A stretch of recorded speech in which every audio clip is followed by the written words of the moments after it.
Everyone, स्वागत है आप सभी लोगों का ऑनलाइन प्लेटफॉर्म में। इस लेक्चर में आज हम जो है प्रीवियस ईयर क्वेश्चंस आज से डिस्कस करने शुरू करेंगे और ये देखेंगे कि अब तक हमने जो क्लासेस में सीखा है उनकी एप्लीकेशन देखेंगे और कैसे वो हम लोग लागू कर सकते हैं। और यूपीएससी में जो मेजर क्वेश्चन बोला जाता है वो पीवाईक्यू को बोला जाता है। किसको बोला जाता है? पीवाईक्यू को। रीज़न इसका ये है कि कहीं ना कहीं अगर आप कोई भी एग्ज़ाम जो है वो रैंडमली चूज़ करके देखो और उसमें ये लिंकेजेस निकालो तो आपको प्रीवियस ईयर में उसके कुछ लिंक्स मिल जाते हैं। जैसे कि आपने किसी इंसान को जज करना हो तो आप ये अंदाज़ा लगा सकते हैं कि उसने पास्ट में क्या किया। वैसे ही यूपीएससी में कुछ हद तक अगर अंदाज़ा लगाना हो कि यूपीएससी चाहता क्या है बच्चों से, इस अंदाज़ा को लगाने के लिए जो है वो प्रीवियस ईयर क्वेश्चन एक बेस माने जाते हैं।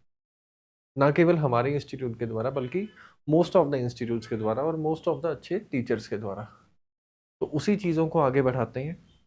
हमारा जो ऑनलाइन कोर्स है आप ले सकते हैं और ऑफलाइन भी हमें ज्वाइन कर सकते हैं, जिसमें आपको इन सब लोगों की मेंटोरशिप के नीचे जो है वो प्रेपरेशन करने का मौका मिलेगा। हमारे जो बेसिक फीचर्स हैं जो आपको मिलेंगे वो यहाँ पे इवन अगर आप टेलीग्राम चैनल ओपन करके देखें तो उसमें भी एमसीक्यूज और QOTD यानी कि डेली आंसर राइटिंग प्रोग्राम भी हमारा चलाया जाता है, जिसमें डेली बच्चों की वैल्यूएशन जो है वो की जाती है। ठीक है, तो ज़्यादा समय ना लेते हुए यूपीएससी के प्रीवियस ईयर क्वेश्चंस को डिस्कस करना शुरू करते हैं। और किसी भी लेक्चर में कोई भी प्रॉब्लम है तो कमेंट सेक्शन में लिखिए, उस प्रॉब्लम को हम सॉल्व करने की पूरी पूरी कोशिश करेंगे। ठीक है, उम्मीद है आपको समझ आ रहा होगा और प्रिपरेशन जो है वो अच्छी चल रही होगी। और आप सब लोगों को नए वर्ष की बहुत बहुत शुभकामनाएं। चलिए, the term core banking solution is sometimes seen is news. Which of the following statement describe the core banking solution? कहते कोर बैंकिंग सोल्यूशन जो है ये बहुत बार यूज की जाती है और इसका जो मीनिंग है वो बताओ क्या होता है। इसका मीनिंग बताना है। उन्होंने हमें 3 स्टेटमेंट दी गई है और उन्हीं स्टेटमेंट में से हम चूज करेंगे कि क्या इसका राइट आंसर होगा। It is a networking of banks branches that enable consumers to operate their accounts from any branch of the bank on its network regardless of which they open their account। कहते हैं इसमें जो है वो क्या होता है, बैंक्स की अलग अलग ब्रांचेस होती हैं। मान लो एक व्यक्ति का जो अकाउंट है वो इस बैंक में है, लेकिन वो बाकी बैंकों से भी कुछ सहूलतें जो है वो प्राप्त कर सकता है, ले सकता है। तो इसी वजह से जो है वो कोर बैंकिंग सोल्यूशन बनाए जाते हैं। पहली स्टेटमेंट ये कहती है। Second, it is an effort to increase RBI control over commercial bank through computerization। कहते हैं ये एक ऐसा तरीका है जिसमें आरबीआई ने ये कोशिश की है कि उनका जो बैंकों के ऊपर होल्ड है, जो कंट्रोल है वो और ज्यादा इंक्रीज हो पाए, वो और ज्यादा इंक्रीज हो पाए। Third statement, it is a detailed procedure by which a bank with huge non-performing asset is taken over by the another bank। अब देखिए, इसका जो सोल्यूशन अगर नहीं भी पता आपको, बिल्कुल नहीं पता, मान लो कोर बैंकिंग सोल्यूशन क्या होता है, और ये आप यूपीएससी के एग्जाम में भी इस चीज को लागू करके देखना, आपके क्वेश्चन सॉल्व होंगे। ठीक है, यदि इसको देखें, इस क्वेश्चन को, ठीक है, तो इस क्वेश्चन में आप सिंपल सी एक चीज देखिए, जो स्टेटमेंट नंबर 3 है इसमें किस चीज की बात की जा रही है? इसमें जो स्टेटमेंट नंबर 3 है इसमें कोर बैंकिंग सोल्यूशन की बात नहीं की जा रही, इसमें किसकी बात की जा रही है? इसमें नॉन परफॉर्मिंग एसिड की बात की जा रही है। Non performing acid, clear on this? और पहली स्टेटमेंट किस बारे में बात कर रही है? पहली स्टेटमेंट में जो बात की जा रही है वो बैंकिंग और कंज्यूमर की जो फायदा है उसकी बात कर रहे हैं। पहली चीज जो आपको क्लियर हो जानी चाहिए इन दोनों स्टेटमेंट्स को रीड करके, अब जैसे मैं साइड हो गया हूँ बोर्ड पे, आपको क्लियर दिखाई दे रहा होगा, आपको ये चीज बिल्कुल क्लियर हो जाएगी कि दोनों स्टेटमेंट्स आपस में बहुत ज्यादा कॉन्फ्लिक्टिंग है। और यदि कोई सिचुएशन ऐसी आए कि ऐसे कॉन्फ्लिक्टिंग सिचुएशन आए तो उस केस में ये देखिए 1 और 3 किसी ऑप्शन में कॉमनली है। 1 और 3 ये दोनों तो मैच ही नहीं कर रहे, तो किसी कॉमन ऑप्शन में है? यस है। एक तो डी में है तो ये गया, सी में है ये गया।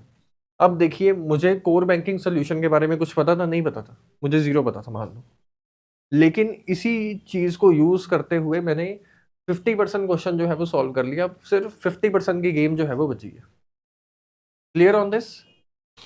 अब अगर आपने उस ईयर जो है वो करंट अफेयर फॉलो किए होंगे तो आपको याद होगा कि कोर बैंकिंग सोल्यूशन एक्चुअल में स्टेटमेंट 1 से रिलेटेड है। ठीक है, और अगर वन चीज जो है वो लागू कर दें तो ये नहीं होता कि आरबीआई का कंट्रोल जो है वो कमर्शियल बैंक पे और ज्यादा हो जाएगा। तो इसका मतलब सेकंड स्टेटमेंट भी रॉन्ग है, तो ये ऑप्शन भी गया। तो इसका सही आंसर क्या है? Only one. तो only one is the right option of this question. Clear on this? कुछ भी मुश्किल लगा इसमें? क्लियर है? आसान था? देखो, the correct answer is statement one. Core banking solution is the network of the bank branches. ये बैंक की ब्रांचेस का एक नेटवर्क है, ठीक है, which allow consumers to manage their account. जो कंज्यूमर्स को ये चीज अलाउ करता है कि वो अपने अकाउंट को जो है वो मैनेज कर सकते हैं। यूज वेरियस बैंकिंग फैसिलिटीज, ठीक है, अराउंड द वर्ल्ड। अलग अलग तरीके की जो बैंकिंग फैसिलिटीज है पूरी दुनिया में, उनको जो है वो यूज कर सकते हैं। ठीक है, ये बैक एंड सिस्टम है। तो बेसिकली उन चीजों के बारे में जो है वो बता रखा है। Statement 2 and 3 are irrelevant. ठीक है, तो अगर आप उस ईयर जो है वो प्रीलिम्स देते तो आपको ये क्लियर हो गया होगा। ठीक है, अब ये चीजें लिखते रहिए कि क्वेश्चन कैसे सॉल्व करना है। पहली चीज, अगर हम कोई चीज रीड करेंगे, अगर हमने उसमें कुछ रीड किया कोर बैंकिंग सोल्यूशन, तो उससे भागना नहीं है, स्किप नहीं करना। अगर कि मैंने तो रीड ही नहीं किया वो न्यूज़पेपर में, तो मुझे कैसे ही आएगा, ये चीज नहीं सोचनी। ये पहली चीज आप लिख लीजिए जो प्रीलिम्स के समय ध्यान रखना है। दूसरी चीज का ध्यान जो है वो आपने ये रखना कि 3 स्टेटमेंट वाले क्वेश्चन जो है वो ज्यादा आसान होते हैं सॉल्व करने। कारण इसका ये है कि अगर एक चीज के बारे में 3 स्टेटमेंट दी गई हैं तो आपस में कॉन्फ्लिक्टिंग स्टेटमेंट पता करना बहुत इजी हो जाता है।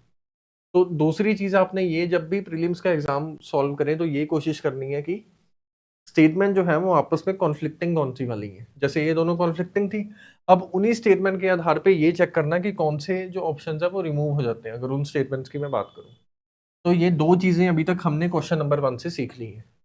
ठीक है, प्रीलिम्स जो है वो इसी चीज को सिखाता है।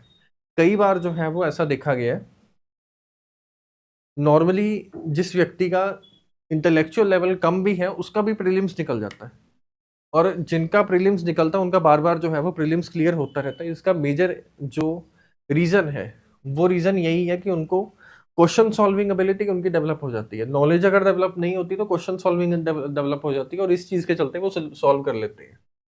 Next, with reference to the pre packaging items in India. जो आइटम्स पहले पैक की जाती हैं, प्री पैकेजिंग, कौन सी चीज मैंडेटरी है मैन्युफैक्चर करते टाइम?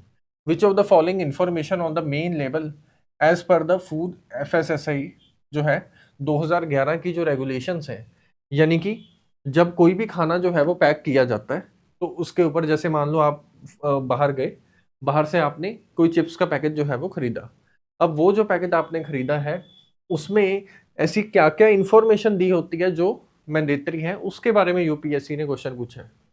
ठीक है, तो अपने तीसरी चीज ये भी लिख लीजिए कि जनरल अवेयरनेस होनी चाहिए आसपास की चीजों के ऊपर।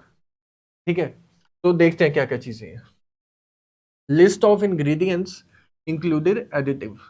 कोई भी उसमें इंग्रेडिएंट्स क्या है, क्या चीजों को मिला के वो बना है, और उसमें अदर चीजें क्या मिलाई गई हैं उसमें।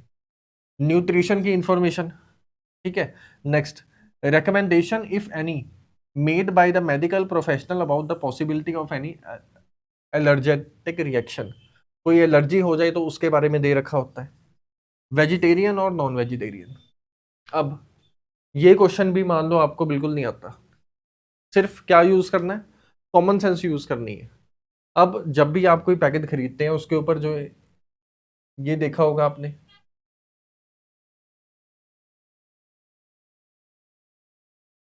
ठीक है, तो ब्लू कलर में बनाना नहीं चाहता था इस वजह से चेंज किया।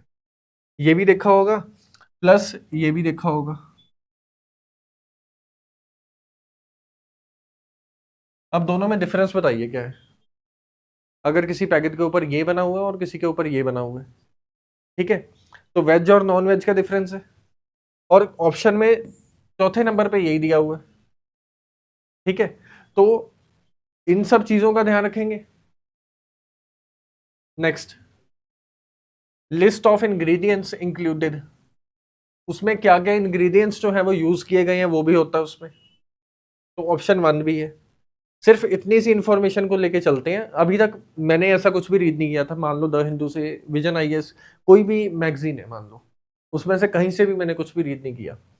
अब मुझे लेकिन ये चीज़ें पता है कि न्यूट्रिशन के बारे में इंफॉर्मेशन भी दे रखी होती है, इंग्रेडिएंट्स कौन कौन से हैं उस चिप्स के पैकेट में वो भी दे रखा होता है।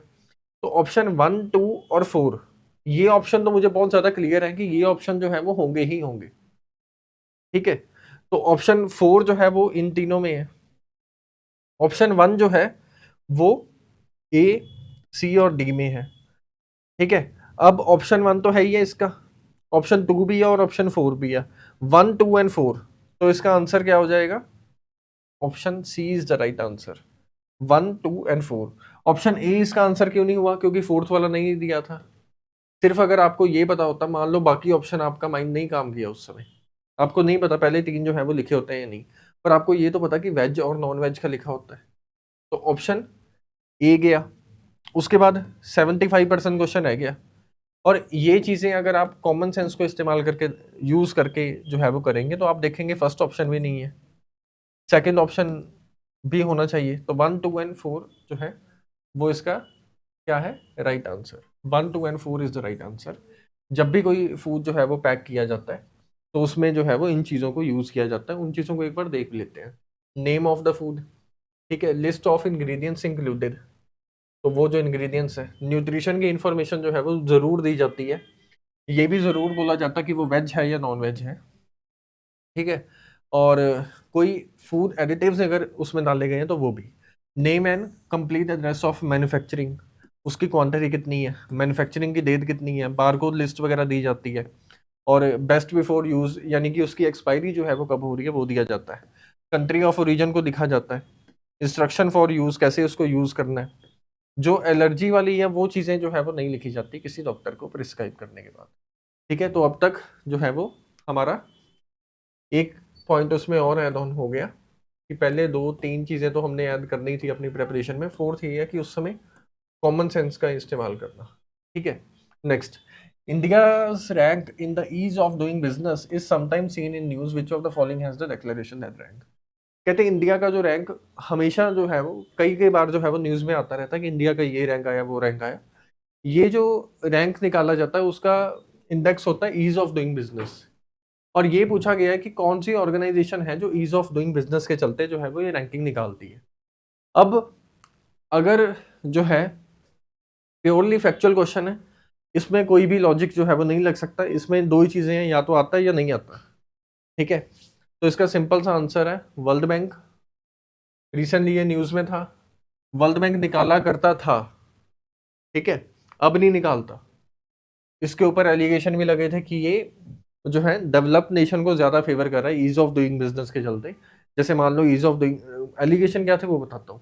ईज ऑफ डूइंग बिजनेस निकाला, उसमें किसी कंट्री को जो है वो ऊपर का दर्जा दे दिया। इनके कुछ पैरामीटर्स होते होंगे, वो पैरामीटर जो है वो डेवलप नेशन को ज़्यादा फेवर कर रहे थे। इस चीज़ के चलते रैंकिंग में हमेशा डेवलप नेशन ऊपर बने रहते थे। अब अगर वो ऊपर बने रहते थे उस चीज़ के चलते क्या होता था, ईज ऑफ डूइंग बिजनेस। कोई भी अगर किसी ने काम चलाना है तो वहाँ पे इजीली चल सकता है। तो जो इन्वेस्टर्स होते थे वो उन्हीं देशों में फ्लो करने शुरू कर दिए थे। इस चीज़ के चलते पैसा जो है वो कुछ देशों तक ही लिमिटेड हो गया था। वर्ल्ड बैंक, जिसकी अगर आप मेजर डेफिनेशन देखो, ग्रुप ऑफ 5 बैंक्स बोला जाता है इसको। इसकी मेजर डेफिनेशन ये है कि ये किन देशों के लिए बनाया गया है, जो पुअर नेशंस हैं उनको सपोर्ट प्रोवाइड करने के लिए। लेकिन ease of doing business release करके जो इनडायरेक्ट वे में डेवलप नेशन को फेवर पहुंचाया जा रहा है। तो इस चीज को लेते, या फिर जो मैंने बोला है, ये इस चीज को एसेंस मानते हुए कई आर्टिकल्स जो है वो उस समय में लिखे जा रहे थे। ठीक है, तो इंडिया के द्वारा भी एलिगेशन जो है वो लगाए गए। उसके बाद जो है वर्ल्ड बैंक ने ये रिलीज करना बंद कर दिया था। ठीक है, अभी इसके सिवाय एक और होती है ईज ऑफ डूइंग बिजनेस में। हमने अपने आप को जो है वो इम्प्रूव करने की भी कोशिश की थी, हमने इम्प्रूव भी किया था। एक होता है ease of starting a business. Ease of starting a business, उस रैंकिंग में इंडिया का रैंक बहुत नीचे है। ईज ऑफ डूइंग बिजनेस अच्छा है, इंडिया उस पर इम्प्रूव कर रहा है, लेकिन ease of starting a business तो अभी भी बहुत नीचे है। यानी कि अगर आप बिजनेस स्टार्ट ही नहीं कर पा रहे, ईज ऑफ डूइंग बिजनेस का क्या करें। ठीक है, तो ये वो चीज़ें हैं जिनके ऊपर हमें ध्यान रखना होगा। इकोनॉमिक सर्वे ऑफ इंडिया जब भी आएगा तो उन चीज़ों के ऊपर भी डिस्कशन जो है वो होती रहेगी। Next, what is the major purpose of MCLR, marginal cost of funding based lending rate? MCLR का मेजर जो ऑब्जेक्टिव है वो क्या है? क्वेश्चन देखो कितना इजी पूछा है। अगर आपने MCLR की उस ईयर हो सकता कि जैसे आया तो लोग उसके पॉइंट्स याद करके चले गए होंगे, लेकिन सिर्फ पर्पस पूछा और कुछ नहीं पूछा इन्होंने। देखते हैं कैसे सॉल्व होगा। These guidelines help improve the transparency in the method followed by the bank to determine the interest rate on advance। कहते हैं ये जो है वो ज़्यादा अच्छा मेथड है जो बैंक्स की हेल्प करेगा पहले ही एडवांस में अपना इंटरेस्ट रेट जो है वो डिफाइन करने में। दूसरा, these guidelines help ensure availability of credit or interest rate credit bank credit at interest rate which is fair to the borrower as well as the banker। ठीक है, दूसरी स्टेटमेंट जो ये बोल रहे हैं उनका बोलना ये है, कहते हैं ये जो है वो इजीनेस प्रोवाइड करेगा किनको? बैंक को और बोरोवर को, ताकि वो इजीली जो है वो क्रेडिट को ले पाए। ठीक है, तो दो चीजों के बारे में पूछा गया है। तो अगर आप इसको MCLR की बेसिक डेफिनेशन देखें, the marginal cost of funding based lending rate MCLR is the minimum rate at which bank can lend to borrower. अब एक चीज देखिए, एक सिंपल सा कॉन्सेप्ट समझाता हूँ यहाँ साइड में। ये होता था कि जैसे बैंक है, ये है RBI, ये है बैंक और ये है नॉर्मल पब्लिक। बैंक ने इंटरेस्ट रेट चेंज किया। बैंक ने क्या चेंज किया? Interest rate. इससे MCLR से पहले बेस रेट हुआ करता था। ठीक है, अब जब वो चेंज करता था, बैंक जो है इसके हाथ में होता था मानना या ना मानना। और अगर मान लो RBI जो है वो कंज्यूमर को कोई फायदा देना चाहता है, उसने जो इंटरेस्ट रेट है वो नीचे कर दिया, बैंक उस चीज को फॉलो नहीं करता था। इस चीज के चलते जो है आगे कंज्यूमर इस चीज का फायदा नहीं उठा पाते थे। अब बैंक इस चीज को फॉलो करे, तो इस वजह से MCLR 2016 में RBI के द्वारा लाया गया और बोला गया कि बैंक जो है वो इन प्रोविजंस को मानेगा और इन चीजों के चलते जो है वो आगे बेनिफिट ट्रांसफर करेगा। तो फिर ये हुआ। अब ये आपको मकसद समझ आ गया। अब दूसरी लाइन देखिए, दूसरी लाइन का मीनिंग समझिए। दूसरी लाइन में सिंपल सा एक ही चीज को बता रखा है और वो ये बता रखा है, ये गाइडलाइंस ये इंश्योर करती हैं कि कंज्यूमर उस चीज का फायदा ले पाए। बिल्कुल सही है, कोई गलती नहीं है इसमें तो। और दूसरी चीज ये है कि ये ट्रांसपेरेंसी भी इंश्योर करती है। उससे पहले बेस रेट हुआ करता था, बेस रेट में बैंक क्या करते थे कि अपना खुद का बेस रेट कैलकुलेट करो, तो उसमें काफी चीजें खुद जो है वो मान लेते थे। जैसे मान लो RBI ने इंटरेस्ट रेट जो है वो कम किया, मान लो 6 से 4% का कर दिया, और बैंक जो दिया करता था आगे वो 9% का देता था आगे किसी कंज्यूमर को। अब बैंक क्या करेगा, वो जो 6 से 3% हुआ है एक्स्ट्रा प्रॉफिट कमाने के चक्कर में अपने एक्सपेंडिचर ज्यादा शो कर देगा, जिस चीज के चलते वो जो RBI ने इंटरेस्ट रेट का फायदा बैंक को दिया, बैंक आगे पास ऑन नहीं करता था। ये बेस रेट के साथ प्रॉब्लम थी। इसी प्रॉब्लम को सॉल्व करने के लिए MCLR लाया गया था। MCLR में जो चीजों को चलते जो है बैंक ये कैलकुलेट करेगा कि हम आगे बेनिफिट कब ट्रांसफर करेंगे, वो भी RBI डिफाइन करने लगा। और जैसे ही वो डिफाइन करने लगा तो सिस्टम में क्या आ गई थी? ट्रांसपेरेंसी आ गई थी। अगला क्वेश्चन आपके लिए ये है कि इसके बाद क्या आया था? MCLR के बाद भी एक अगली चीज आ गई थी, वो क्या थी? ठीक है, तो क्लियर हो गया होगा MCLR क्या होता है आप सब लोगों को। Next, with reference to financial stability and development council, कहते हैं फाइनेंशियल स्टेबिलिटी डेवलपमेंट काउंसिल के चलते ही जो स्टेटमेंट दे रखी है उन चीजों को कंसीडर करो। Purely factual question, organ of NITI Aayog, पहला ऑप्शन। कौन हेड करता है इसको? Union, finance minister. और तीसरी चीज क्या है? It monitor macro prudential supervision of the economy. Macro prudential supervision करता है ये इकोनॉमी की। प्योरली फैक्चुअल आंसर है, या तो आपको पता है या नहीं पता है। इस क्वेश्चन से क्या सीखा जा सकता है? इससे सिंपल सा ये सीखा जा सकता है कि अगर कोई ऑर्गेनाइजेशन बनाई है तो ये चेक करो कि वो किसका ऑर्गन है, उसका जो चेयरमैन होगा, उसको जो हेड करेगा वो कौन होगा, और उसका जो मेजर मकसद क्या है, पर्पस क्या है, वो देखो। अगर कोई भी आप नोट्स बना रहे हो इकोनॉमी के, कोई ऑर्गेनाइजेशन लिख लियो, तो उसका पर्पस, चेयरमैन और किसके नीचे वो काम करती है, डिपार्टमेंट जैसे ठीक है, तो उन चीज़ों को देख लो। इसका सही आंसर है ऑप्शन 2 एंड 3, यानी कि फर्स्ट स्टेटमेंट जो है वो रॉन्ग है। ये नीति आयोग के नीचे जो है वो काम नहीं करता, लेकिन चेयरमैन इसका कौन होता है? फाइनेंस मिनिस्टर, और ये सुपरविजन करता है। मैक्रो प्रूडेंशियल सुपरविजन का मीनिंग ये होता है कि हमारी इकोनॉमी में जो ओवरऑल चीज़ें चल रही हैं, जैसे इंफ्रास्ट्रक्चर क्या चल रहा है, ये सब चीज़ें जो है उन चीज़ों के ऊपर नज़र रखना और उनके ऊपर जो है वो अपनी रिकमेंडेशन देना, और उन रिकमेंडेशन को बना के जो है वो बाकी लोग उसको फॉलो करें।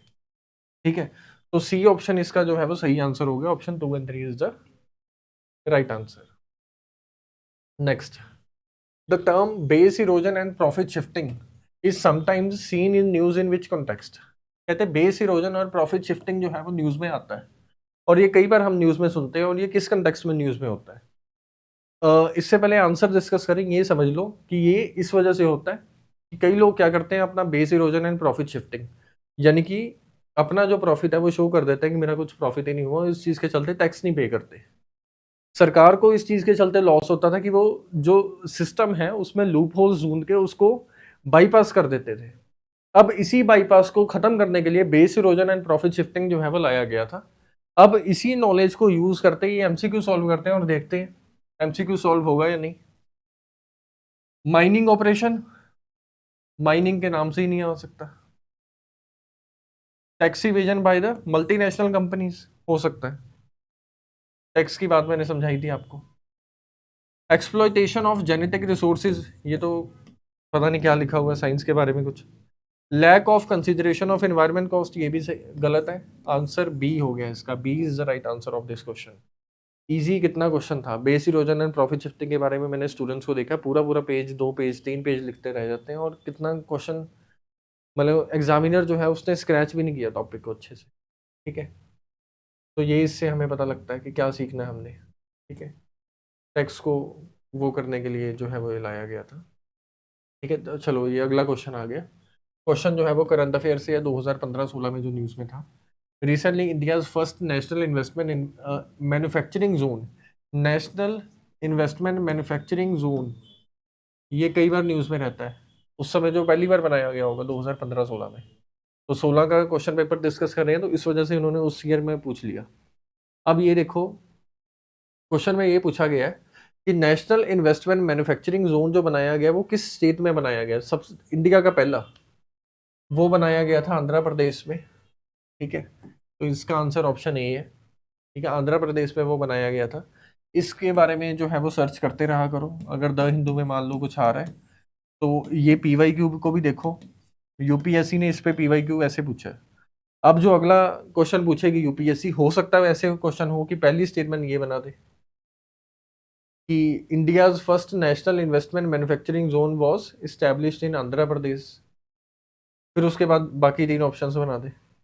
ठीक है, तो उन चीज़ों का ध्यान रखें, और ऐसे करके जो है वो क्वेश्चन को घुमाया जाता है और पीवाईक्यू के ऊपर पूछा जाता है। तो Andhra Pradesh is the right answer of this question. Important points जो इसके बारे में जानने वाले हैं वो क्या है?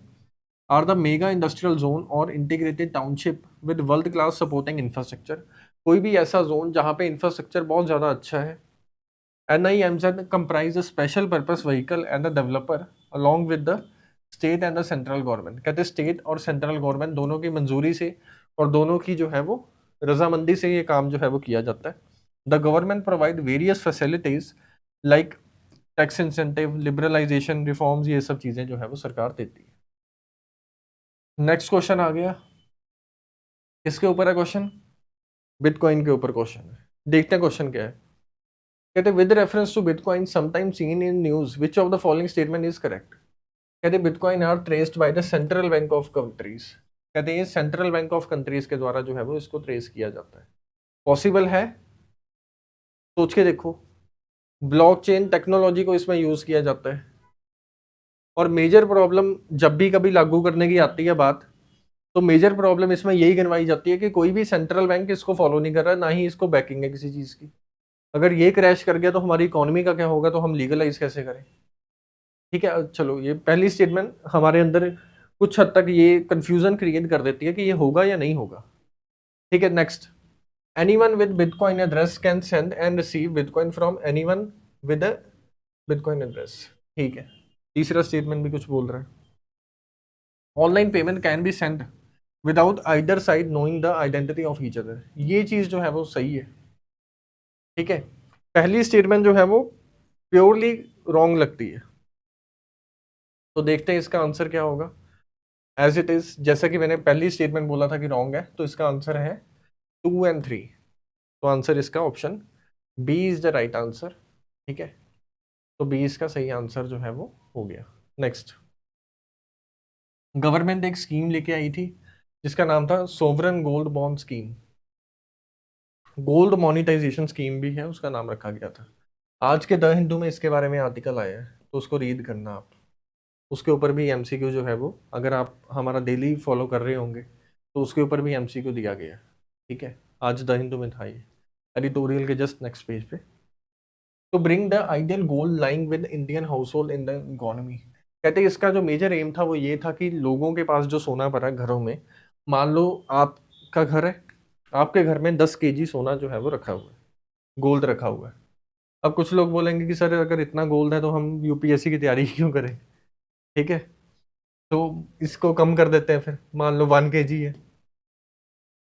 अब 1 kg गोल्ड जो है वो आपके घर में रखा हुआ है, आरबीआई ने एक स्कीम चलाई थी कि वो घर में जो पड़ा हुआ है वो आपको कोई फायदा नहीं दे रहा, उसको जो है हमारे पास रखिए, बदले में हम आपको रेट ऑफ इंटरेस्ट वगैरह देंगे। और इस चीज के चलते ये आएगा कि आरबीआई के पास जो आएगा उसको जो है वो यूज किया जाएगा, और उसकी जो है वो सर्कुलेशन होनी शुरू हो जाएगी, और जब भी किसी चीज की सर्कुलेशन होती है तो इकोनॉमी जो है वो अच्छी होनी शुरू हो जाती है। तो ये इसका पहला जो एम था वो था to bring the ideal gold lying with Indian household in the economy. ये बिल्कुल सही स्टेटमेंट है, इसमें कोई गलती नहीं है। दूसरी चीज, to promote FDI in the gold and jewellery sector. FDI को प्रमोट करना था गोल्ड एंड ज्वेलरी सेक्टर में, इसको जो है अब कंफ्यूजन वाले बॉक्स में रखते हैं।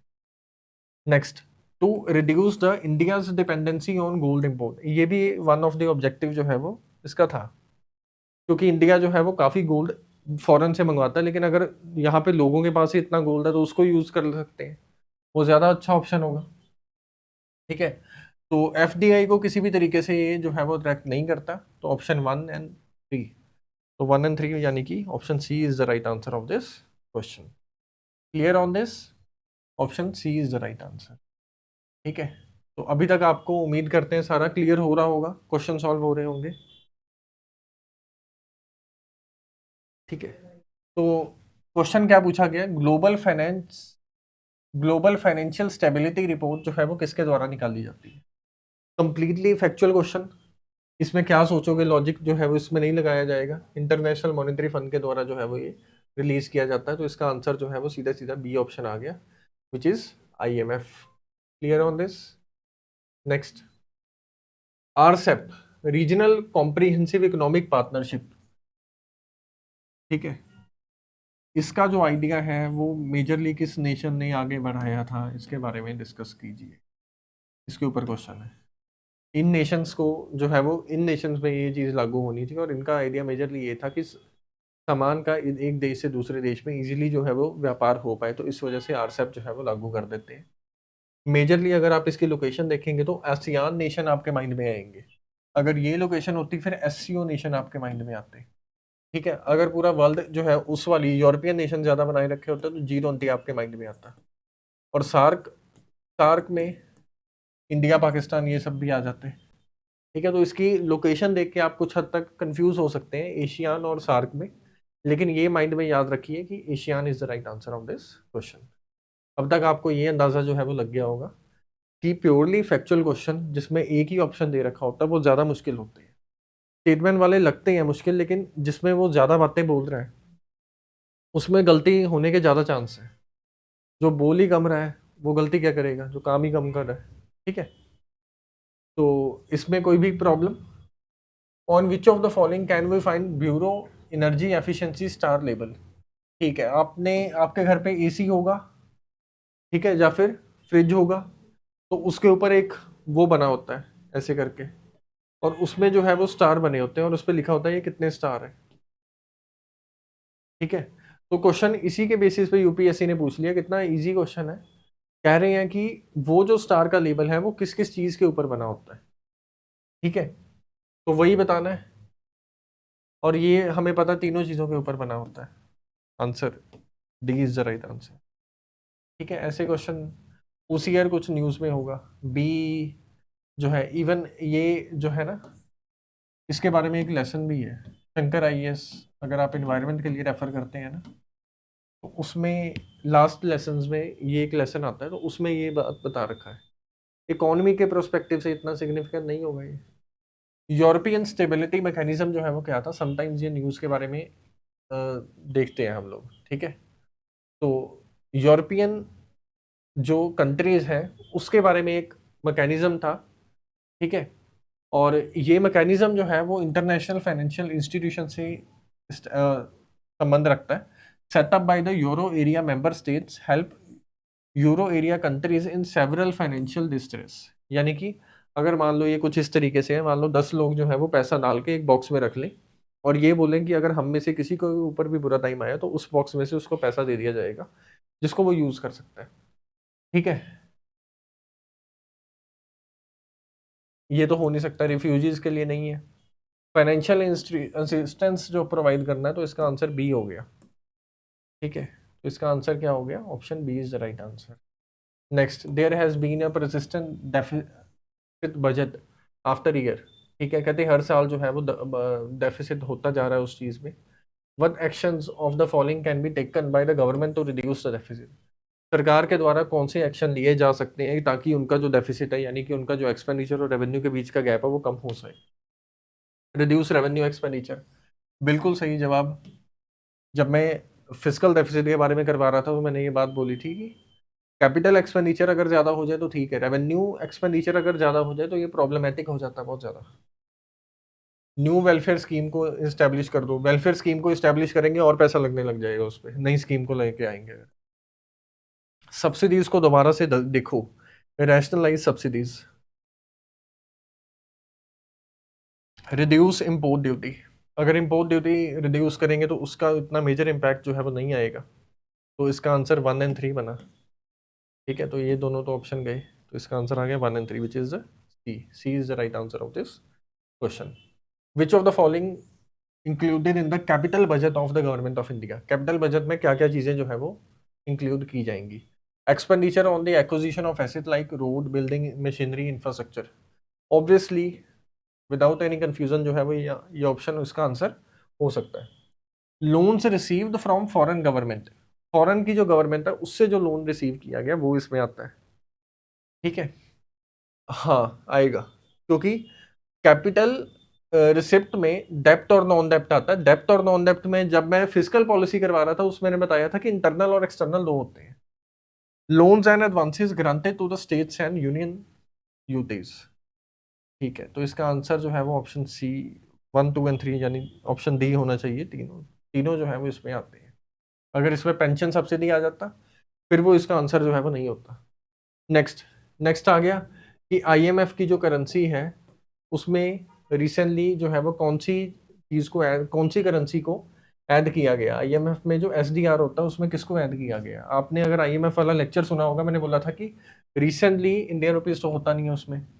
ठीक है, रूबल रशिया की करेंसी है, तो उसमें चाइनीज करेंसी है जो रेनमीबी, RENMIBI, इसको रिसेंटली ऐड किया गया। ठीक है, तो ये हो गया इसका। With reference to international monetary financial committee consider the following. कहते हैं आईएमएफसी के चलते जो है वो इन चीजों को कंसीडर करो। IMFC discuss matters of concern affected the global economy and advise the International Monetary Fund on the direction of its work. ठीक है, World Bank participate as a observer in IMFC. World Bank जो है वो as an observer काम करता है आईएमएफसी में। ठीक है, तो इन चीजों के बारे में जो है वो पूछा गया है। आंसर ऑप्शन सी, आईएफएससी जो है वो world bank as an observer है उसका, और ये जो इंटरनेशनल मॉनेटरी फंड की जो डायरेक्शंस हैं उनके ऊपर जो काम हो रहा है उनके ऊपर डील करता है। नेक्स्ट, इम्पोर्ट कवर जो है वो न्यूज़ में रहता है, और ये किस चीज़ के कंटेक्स्ट में न्यूज़ में रहता है इसके बारे में बताओ। तो देखो, it is the number of months of import that could be paid for the countries international reserve. यानी हमारे पास इंटरनेशनल रिजर्व कितने हैं कि वो आने वाले कितने समय तक जो है हम अपना जो इम्पोर्ट बिल है उसको पे कर सकते हैं, उसको बोलते हैं इम्पोर्ट कवर। ठीक है, it is a ratio of value of imports to the GDP, ये नहीं हो सकता। Value of import of a country in a year, ratio between the value of export, export की बात ही नहीं है, number of months that could be paid by the country international reserve, option D is the right answer. ठीक है, तो उम्मीद करते हैं ये जो लेक्चर था आपके लिए हेल्पफुल होगा, कई चीज़ें आप सीख पाए होंगे, और क्वेश्चंस जो है आपने देखे ही हैं। क्वेश्चंस यूपीएससी कोई इजी भी नहीं पूछता, ज़्यादा मुश्किल भी नहीं पूछता, नॉर्मल से क्वेश्चन होते हैं। बस ये उस समय अवेयर रहिए। मोस्ट ऑफ द टाइम्स लोगों के साथ प्रॉब्लम होती है, इवन मेरे खुद के साथ ये प्रॉब्लम होती थी कि कई बार सेम क्वेश्चन एग्जामिनेशन हॉल में मैं गलत कर देता था, लेकिन घर पे करते थे, अगर मान लो लाइब्रेरी में बैठ के करें कहीं पे भी, तो उस केस में पीस ऑफ माइंड होती थी और उसको सॉल्व किया जा रहा था इजीली। तो इस चीज़ से बचिए, वहाँ पे जो पैनिक होने वाला है। एक्चुअल में अगर बात करें तो आपकी क्लास में जितने भी लोग होंगे ना, सबकी प्रेपरेशन एक बराबर की ही होगी। ठीक है, किसी को 2 अक्षर ज़्यादा आते होंगे, किसी को 2 कम आते होंगे, लेकिन सब जो है वो इस लाइन के आसपास ही घूम रहे होंगे।